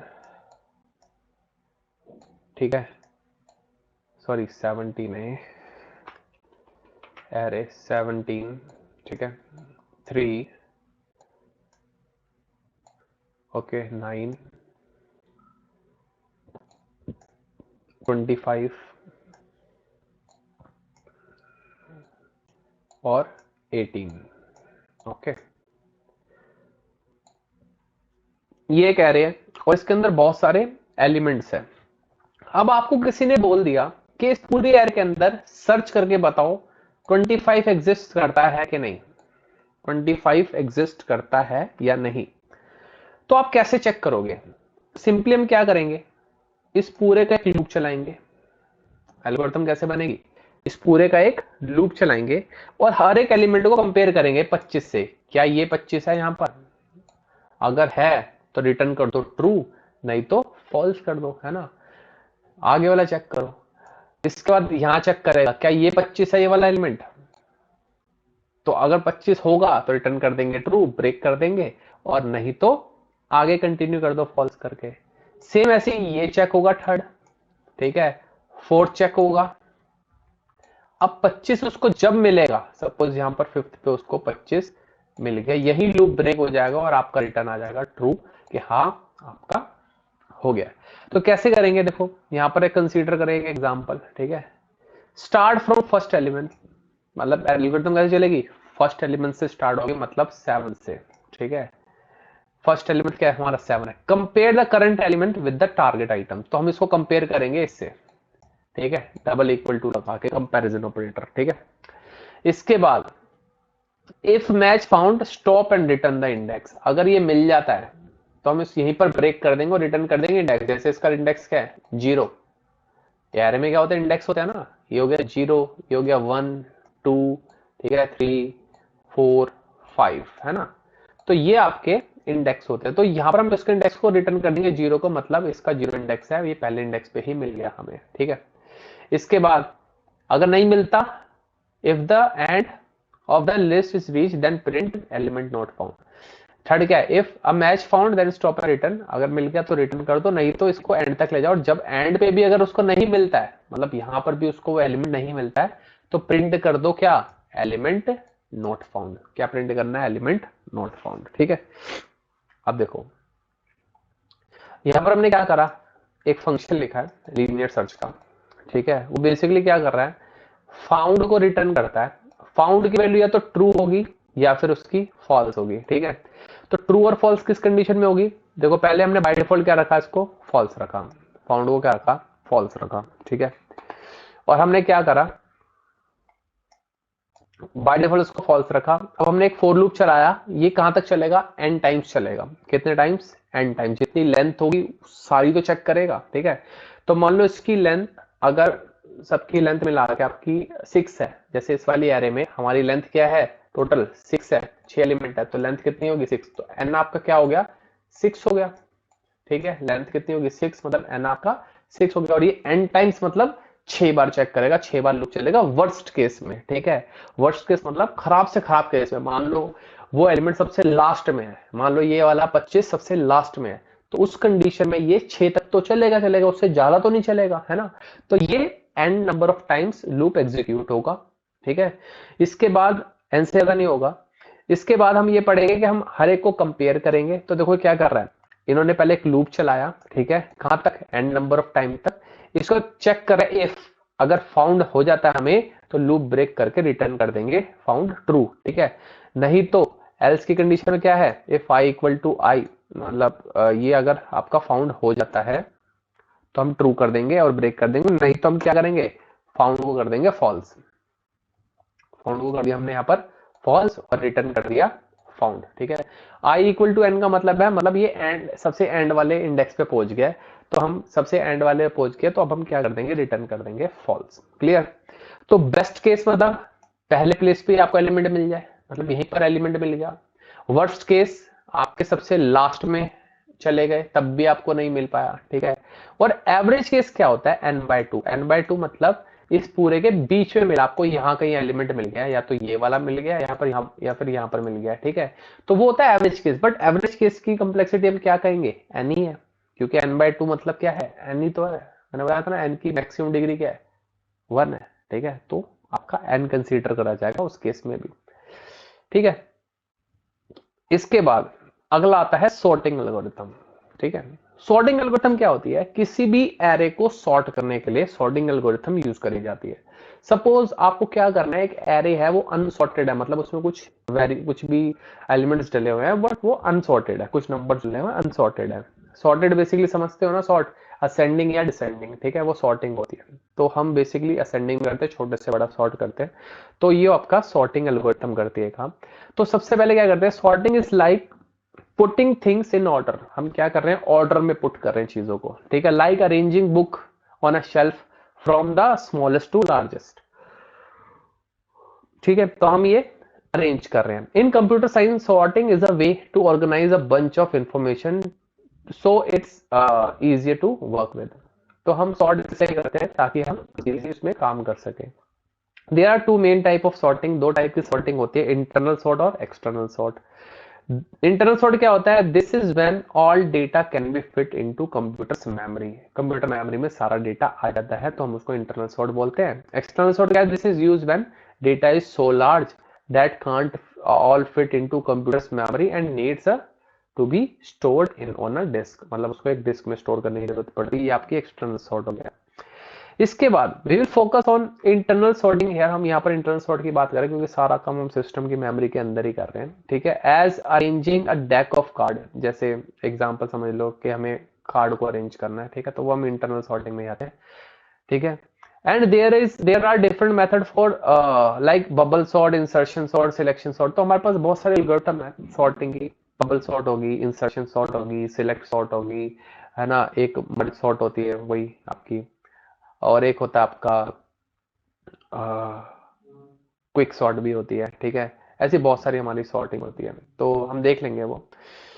When we talk about how good a sorting method is, we consider things like how big the data is and how many times we need to move things around, ठीक है। हम basically क्या समझते हैं कि कौन से एल्गोरिथम सॉर्टिंग एल्गोरिथम सबसे बढ़िया है कि जिसमें हमारे पास डेटा ज्यादा हो और बहुत क्विकली हमें क्या दे दे, रिस्पॉन्स, ठीक है। वी कंसिडर थिंग्स लाइक, हाँ ठीक है हमने पढ़ लिया। फॉर एग्जाम्पल हमने क्या अरेंज करना है, डेक ऑफ कार्ड अरेंज करना है। If you have a small deck, अगर आपका छोटी डेक है, you might just pick a card up and put them in order. आपके पास मान लो 10 कार्ड है, तो 10 को तो आप बहुत इजीली ऑर्डर में कर सकते हो। But if you have a really big deck, suppose आपके बहुत मोटी गड्डी है, आप उसको सॉर्ट करें तो आपको बहुत टाइम लगता है, ठीक है। You might want a more efficient way to sort them, so you don't have to move them around too much. That's what these sorting methods help us with when we are dealing with lots of information. अब आपको पता है बड़ी बड़ी जो companies होती है, Facebook होगी, गूगल होगी, मतलब इनके पास करोड़ों यूजर्स का डेटा है, और उस यूजर के डेटा को ये क्या करते हैं, सॉर्ट करती हैं, मतलब अपने एल्गोरिथम्स लगा के। अगर आपने एक नॉर्मल से एल्गोरिथम बना दी, वो तो समझ लो इतना टाइम ले लेगी सॉर्ट करने में कि समझ लो 5-5 मिनट तक आउटपुट ही नहीं आ रहा है ना। तो इसलिए वो लोगों को मतलब बोलती है, अपने एम्प्लॉयज को, ऐसे एम्प्लॉयज को हायर करती है जो जिनको डेटा स्ट्रक्चर्स बहुत अच्छे से आता है, डेटा स्ट्रक्चर्स में जो एक्सपर्ट है, वो इसलिए हायर करती है ताकि, क्योंकि उनके पास डेटा बहुत ज्यादा है। बेसिकली उनका मेन मकसद यही है कि उनका डेटा जो है वो क्विकली वर्क करना चाहिए, इजिली वर्क करना चाहिए। तो इसलिए वो ऐसे लोगों को हाई, मतलब इतने हाई पैकेज पे हायर करती हैं क्योंकि उनको सॉर्टिंग वगैरह सब अच्छे से चाहिए होती है। तो अब पढ़ते हैं हम बबल सॉर्ट के बारे में। बबल सॉर्ट हो सकता है आपने पढ़ रखा हो, अगर नहीं पढ़ रखा तो यहाँ पर हम डीप में उसको पढ़ेंगे। बबल सॉर्ट होता क्या है, बेसिकली एक सॉर्टिंग एल्गोरिथम है जिससे हम किसी भी एरे को सॉर्ट कर सकते हैं, ठीक है। मैं आपको उसकी मेथड बताऊंगा, मेथडोलॉजी बताऊंगा कि कैसे वर्क करता है। आपसे पूछा जा सकता है व्हाट इज बबल सॉर्ट, तो bubble sort is like organizing a list of numbers by rapidly checking and swapping adjacent number if they are in wrong order. Imagine sorting a deck of the card by moving the bigger card to the end. तो देखो basically क्या होता है, bubble sort कैसे work करता है। मान लो एक गड्डी है ताश की आपके पास, ठीक है, आपको उसको सॉर्ट करना है, मतलब उसको ऑर्डर में लगाना है, ठीक है। तो आपने क्या करा, आपने एक मेथड लगाया बबल सॉर्ट। बबल सॉर्ट क्या करता है, पूरी गड्डी में से आपने जो सबसे बड़ा कार्ड है पहले वो निकाल के रख दिया साइड में, फिर उस गड्डी में उससे जो छोटा कार्ड है वो निकाल के रख दिया साइड में। मतलब छोटा नहीं, आप ऐसे कर सकते हो, पहले सबसे बड़ा निकाल के रखा, फिर उस गड्डी में अब जो सबसे बड़ा बचा है उसको निकाल के रख दिया साइड में, फिर जो सबसे बड़ा बचा है वो निकाल के रख दिया। तो ऐसे करके आप चेक करते जा रहे हो बबल सॉर्ट में कि सबसे लास्ट में जो आपके पास कार्ड बचेगा वो इक्का बचेगा, सबसे ऊपर वाला, ठीक है। तो आपकी पूरी गड्डी जो है वो सॉर्ट हो जाएगी, ठीक है। ये बबल सॉर्ट ऐसे वर्क करता है, ठीक है। सिंपल एक्सप्लेनेशन क्या है, here simple explanation. First pass, we go through the list, compare each pair of the number. If the bigger one is before the smaller one, we swap them. Then process like making the large number bubble up at the end of the list. अब देखो मैं समझाऊंगा आपको, तब आपको बहुत अच्छे समझ आएगा। अभी जस्ट इसको थ्योरी समझ लो कि बेसिकली क्या करते हैं हम, अगर हमें बड़ा दिखता है, ठीक है, नंबर, तो हम उसको मूव कर देते हैं, और छोटा दिखता है तो हम उसको स्वैप कर देते हैं। अब ये समझने की कहानी होती है, ठीक है।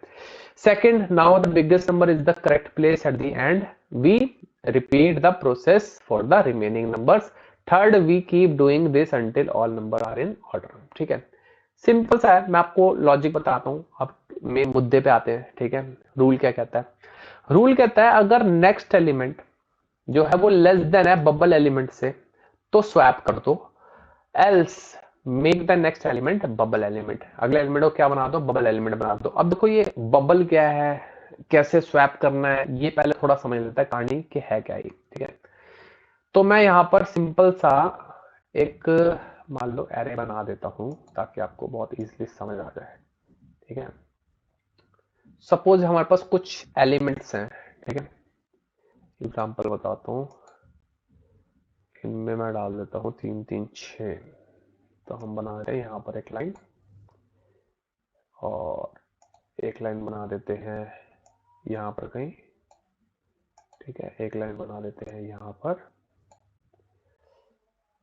एक लाइन बना देते हैं यहाँ पर,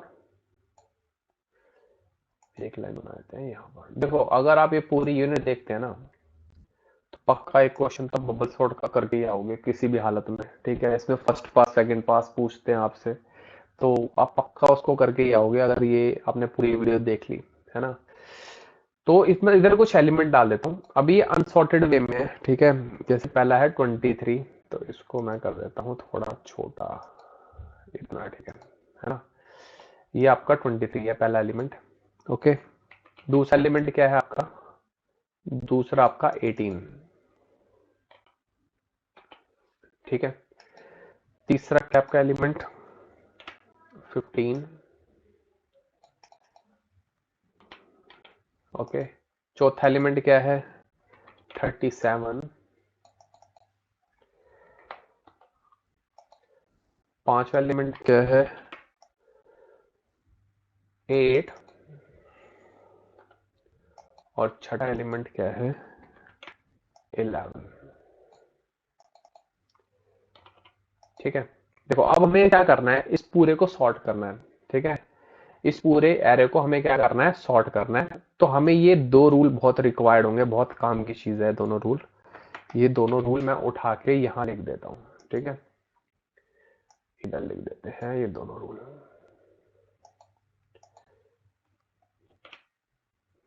ठीक है। अब देखो कंसीडर करो, सपोज आपका जो बबल एलिमेंट होता है वो होता क्या है, ठीक है। बेसिकली ये समझते हैं, इसका ना थोड़ा सा हम लाइन का कलर चेंज कर लेते हैं ताकि आपको क्लियरली समझ आ जाए, ठीक है। तो मान लो सबसे पहले हम कंसीडर करते हैं कि फर्स्ट एलिमेंट हमारा क्या है? बबल एलिमेंट है। फर्स्ट एलिमेंट क्या है हमारा? Bubble element. तो इसको हम लिख देते हैं यहाँ पर, टेक्स्ट डाल देते हैं, ये हमारा है बबल एलिमेंट,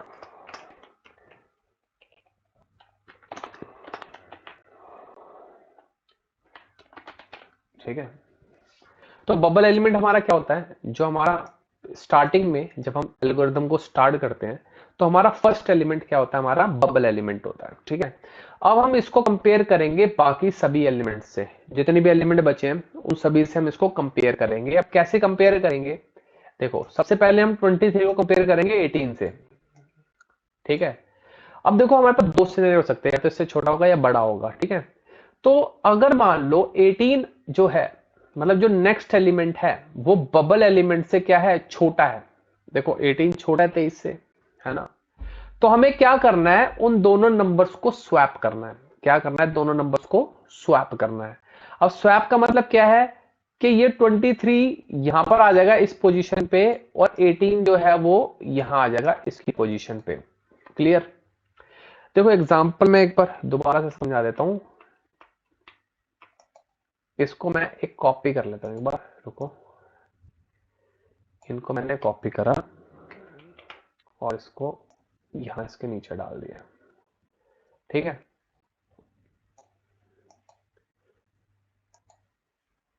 इसको डिलीट कर देते हैं, इसको यहीं रखते हैं, ठीक है। तो हमने क्या करा, इसको पहले 18 से कंपेयर करा, मतलब उसके नेक्स्ट एलिमेंट से कंपेयर करा, और कंपेयर करने के बाद हमें पता चला कि हाँ ये तो इससे छोटा है। तो छोटा तो हम क्या करेंगे, हम बेसिकली अगर छोटा है तो हम उनकी जगह को क्या कर देंगे, स्वैप कर देंगे। मतलब 23 यहां आ जाएगा, ठीक है, और 18 जो है वो यहां आ जाएगा। क्लियर? क्या कर दिया, दोनों को स्वैप कर दिया।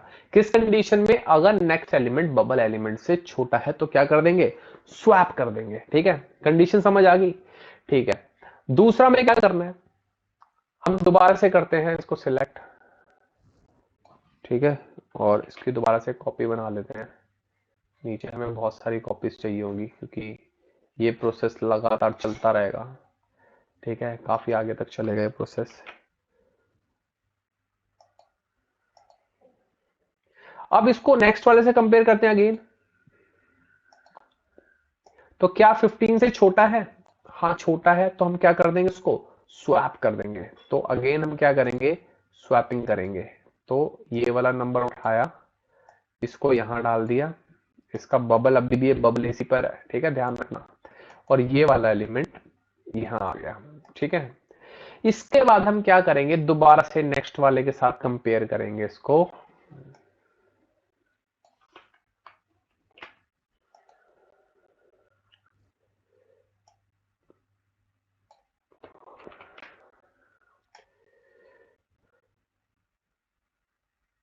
अब इस सिनेरियो में देखना आप, थोड़ा सा आपको चेंज दिखेगा, ठीक है। अब इसको दोबारा से हमने 37 के साथ कंपेयर करा। अब देखो क्या 37 इससे छोटा है, नहीं, ये इससे छोटा नहीं है।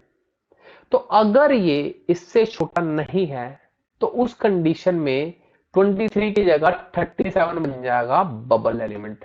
ये देखो ये सिनेरियो है, ये ध्यान रखना, है थोड़ा सा टर्निंग पॉइंट है, ठीक है।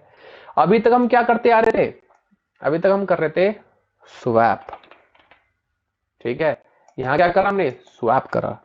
सेम ऐसे यहां पर भी हमने क्या करा, स्वैप करा, ठीक है।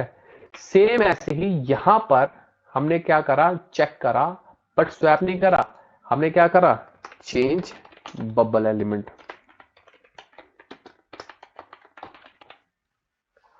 चेंज बबल एलिमेंट, हमने नेक्स्ट वाले एलिमेंट को क्या बना दिया, बबल एलिमेंट बना दिया, ठीक है।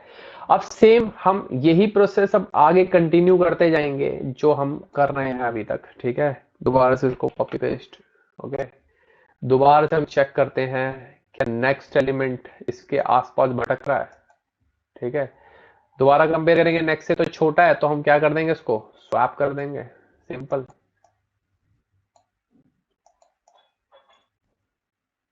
ठीक है। नेक्स्ट एलिमेंट हो गया, हम इसको क्या करते हैं, दोबारा से स्वैप। अब दोबारा से इससे नेक्स्ट वाले से हम इसको कंपेयर करेंगे, मतलब हमने इससे कंपेयर करा, फिर से हमने क्या कर दिया, स्वैप कर दिया, ठीक है। और अगेन हम इसको नेक्स्ट वाले से चेक करेंगे, कंपेयर करेंगे, तो हमारा क्या आएगा, नेक्स्ट वाला जो एलिमेंट है हमारा वो सिंपल सा लॉजिक है, इससे छोटा है, तो हम दोबारा से क्या करेंगे, स्वैप करेंगे, है ना। तो हम इसको दोबारा से इससे कंपेयर करते हैं, इस वाले एलिमेंट से, और ये इससे छोटा है, देन हम क्या कर देंगे, इनकी वैल्यूज को स्वैप कर देंगे, ठीक है। इसको यहां डाल दिया और ये बबल एलिमेंट यहां पहुंच गया, ठीक है। अब देखो जब ये एलिमेंट सबसे लास्ट में पहुंच जाए, जब ये एलिमेंट सबसे लास्ट में पहुंच जाए, तब आपका जो फर्स्ट पास है, मतलब ये जो कहानी हम यहां से चलाते हुए आ रहे हैं ना टोटल, ये देखो हमने जो ये पूरी कहानी करी है ना, यहां से लेके टोटल यहां तक, ये आपका क्या है, फर्स्ट पास है। क्या ये आपका फर्स्ट पास, ठीक है। फर्स्ट पास आपका कंप्लीट हो चुका है, और फर्स्ट पास के अंदर हमारे पास ये लास्ट में जो एलिमेंट आया ये आया है, ठीक है। अब यहां पर इसके बाद की जो कहानी है वो समझते हैं, क्योंकि यहां पर भी हमने स्वैप करा है, ठीक है। इधर भी हमने लास्ट में भी क्या करा है, स्वैप करा है, ठीक है। अब नेक्स्ट कहानी हमें क्या करनी है, क्या चीज समझनी है, जब नेक्स्ट हमारा पास मतलब सेकंड पास जब हमारा स्टार्ट होगा तो हमारे पास ये वाली पूरी लास्ट वाली एरे ये कंडीशन में हमारे पास पड़ी है, ठीक है। अब इस कंडीशन में एक चीज ध्यान रखना, ठीक है, जो आपको रखनी चाहिए, ठीक है, मैं इसको कॉपी दोबारा से कर देता हूं, ठीक है। इस वाली कंडीशन अब आपको क्या करना है, आपको यहां से लेके यहां तक की मतलब जो आगे इससे आगे आपको इस वाले एलिमेंट को जो हमने सबसे लास्ट में मूव करा है उसको स्किप कर देना है और यहां से यहां तक की एरे जो है वो ही आपको कंसीडर करनी है, मतलब सॉर्ट करनी है, सेम प्रोसेस करना है आपको, ठीक है। तो लास्ट वाले एलिमेंट हम क्या करेंगे, देखो यहां से लेके जो यहां तक एलिमेंट है इसको हम क्या कर देंगे, स्किप। तो हम क्या करेंगे, इधर लिख देंगे, इसको चेंज, इसको नहीं छेड़ना, अभी अपनी पोजीशन पे आ चुका है तो हम इसको क्या कर देंगे, स्किप कर देंगे, ठीक है। और ये वाली जो बची हुई एरे है, मतलब अब जो हमारे लेंथ है उसकी पहले क्या थी, n थी, तो अब क्या हो जाएगी n-1। कंडीशन क्या आ गई यहाँ पर n-1, और पहले क्या थी हमारी लेंथ इसकी पूरी, हमारी पहले लेंथ थी टोटल n, पहले जो लेंथ थी हमारी वो थी हमारी n। क्लियर। तो हमने क्या करा, पहला अपना फर्स्ट पास कंप्लीट कर लिया। अब सेकंड पास में हमें क्या करना है, सेकंड पास में हमें सेम यही प्रोसेस हम बची हुई एरे पे लगाएंगे, मतलब ये जो हमारी बची हुई एरे है यहां से लेके यहां तक, उस पे हमें सेम प्रोसेस लगाना है। फिर से हम क्या करेंगे, फर्स्ट वाले को जो ये बिल्कुल फर्स्ट वाला एलिमेंट है उसको बबल एलिमेंट बना देंगे, ठीक है। अब दोबारा से सेम प्रोसेस हमें शुरू करना है, इसको कंपेयर करेंगे इसके नेक्स्ट एलिमेंट के साथ।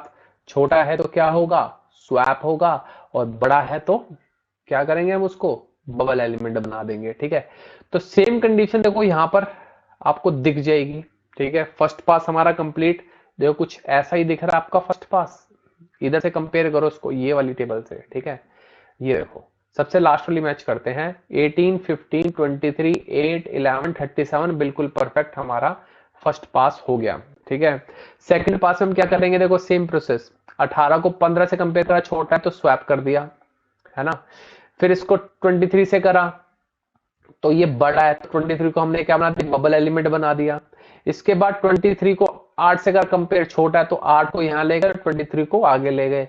फिर 23 को 11 से कंपेयर करा, फिर से 11 यहां आ गया और 23 यहां चला गया, स्वैप हो गए, और टोटल जो लास्ट की दो एलिमेंट हो गए वो ये बन गए, है ना।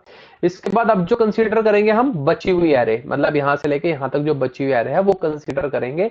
तो ये हमारा जो है वो चलता जाएगा, n-2 हो जाएगा। यहां पर देखो पहले क्या था, पूरा n था, तो यहां पर आ गया n-1, और यहां पर क्या आ जाएगा, ये दो एलिमेंट छूट जाएंगे, n-2, अगले क्या चला जाएगा n-3, अगला n-4, उससे अगला n-5, और लास्ट में जो है वो क्या बच जाएगा, टोटल 1 बच जाएगा, मतलब एक एलिमेंट बच जाएगा, है ना। तो ये चीज आपने नोटिस करी कि यहां पर जब भी हम क्या निकाल रहे हैं, हम बबल सॉर्ट का यूज कर रहे हैं। तो जो हमारा एल्गोरिदम चल रहा है वो कैसे चल रहा है, देखो ये कुछ इस फॉर्मेट में है, ठीक है। पहले n था, फिर क्या हुआ n-1 हुआ, उसके बाद क्या हुआ n-2 हुआ, ठीक है। उसका क्या हुआ डॉट डॉट डॉट, कहां तक चला वो n, सॉरी 1 तक, कहां तक, लास्ट में 1 बच गया, एक एलिमेंट बच गया, है ना। n की लेंथ क्या बच गई, 1 बच गई। क्या मैं इस कंडीशन को इस तरीके से लिख सकता हूं, ध्यान से देखना, 1 प्लस 2, सॉरी प्लस 1, 2, 3, ठीक है, coma dot dot dot n-2, n-1, और ये हो जाएगा n, राइट। हम ऐसी भी सिचुएशन को लिख सकते हैं, है ना। और हमने एक फॉर्मूला भी पढ़ा था, sum of n natural number n into n-1 upon में 2 पढ़ा था, याद है आपको, मैंने पढ़ाया था एक लेक्चर में, ठीक है। तो हमने एक फॉर्मूला भी पढ़ा था, अगर मैं किसी भी चीज की कॉम्प्लेक्सिटी निकालते हैं तो हम क्या करते हैं, सभी इटरेशन का सम निकालते हैं, टोटल, ठीक है, सम निकालते हैं टोटल। तो सम निकालने के लिए हम क्या करेंगे, n इंटू n माइनस 1, तो ये हमें क्या देगा, अपॉन में 2, ये हमें क्या देगा, सम ऑफ n नेचुरल नंबर, मतलब हम इन सभी का टोटल निकाल रहे हैं, 1 plus 2 plus 3 plus dot dot dot plus n minus 2 plus n minus 1 और प्लस आपका n। ठीक है, तो अगर हम इस सिचुएशन को सॉल्व करते हैं तो हमारा क्या आएगा आंसर, देखो हमारा आंसर कुछ ऐसा आएगा, n टू द पावर 2, ठीक है, माइनस n, और इस पूरे के डिवाइड में क्या आ जाएगा, 2, पूरे के डिवाइड में 2 आ जाएगा, है ना। तो यहां पर आपकी जो n की मैक्सिमम पावर है वो क्या है, 2 है, ठीक है, क्या है, 2। तो उस कंडीशन में जो हमारी बिगो कॉम्प्लेक्सिटी हो जाएगी ऑफ बबल सॉर्ट की हमारी जो बिगो कॉम्प्लेक्सिटी हो जाएगी वो क्या हो जाएगी, वो हो जाएगी n to the power 2, simply, है ना। तो आपको समझ आ गया बिग बबल सॉर्ट क्या होता है, तो बबल सॉर्ट का बिगो कॉम्प्लेक्सिटी होगी n टू द पावर 2, मतलब n square. Clear, n square क्यों आया, रीजन ही बता दिया आपको, ठीक है। हर बार क्या चल रहा है, पहले n था, मतलब पूरी एरे पे लूप चला, फिर n माइनस 2 पे चला, फिर n माइनस n माइनस 1 पे चला, n माइनस 2, n माइनस 3, ऐसे करके चल रहा, माइनस करते करते कहां तक, 1 तक। तो हमने इसको रिवर्स करके लिखा, टोटल ऑर्डर बना 1 2 3 4 5 डॉट डॉट डॉट n तक, ठीक है। इसके बाद हमने सभी का सम निकाला, क्योंकि हमें क्या निकालती है, कॉम्प्लेक्सिटी निकालती है। कॉम्प्लेक्सिटी क्या होता है, सारी इटरेशन का सम निकाल दो। तो कॉम्प्लेक्सिटी क्या निकली, n into n minus 1 upon में 2, मतलब n स्क्वायर, वो आपकी कॉम्प्लेक्सिटी होगी बिग ऑफ n स्क्वायर। तो ये बबल सॉर्ट की आपकी कॉम्प्लेक्सिटी है। क्लियर, ठीक है। तो ये हमारा बबल सॉर्ट हो गया कंप्लीट। अगर आपको पूरी यूनिट में, मतलब पूरी यूनिट हमारी खत्म हो गई है, हमारे क्या क्या टॉपिक थे, सारे टॉपिक कंप्लीट हो गए हैं, ठीक है। अगर आपको कोई डाउट है, कोई परेशानी, कोई दिक्कत आ रही किसी चीज में, तो आप कमेंट करके पूछ सकते हैं। नोट्स मैं आपको कमेंट में दे ही दूंगा, सॉरी डिस्क्रिप्शन में दे दूंगा नोट्स, ठीक है। आप वहां से जाके डाउनलोड कर सकते हैं, देख सकते हैं। और अगर कोई भी इश्यू परेशानी आए तो आप जरूर कमेंट करिए। दूसरी चीज, चैनल को सब्सक्राइब जरूर करिए, वीडियो को लाइक करिए और अपने ऐसे स्टूडेंट्स के साथ शेयर करिए। मोटिवेशन मिलता है मेरे को, मैं रोज वीडियो लाऊंगा आपके लिए नई नई बना के, देखते रहना आप। बस ध्यान रखना कि शेयर होनी चाहिए वीडियो दबा के, ठीक है। ओके, फिर मिलते हैं नेक्स्ट वीडियो में, तब तक के लिए थैंक यू, वेलकम, बाय।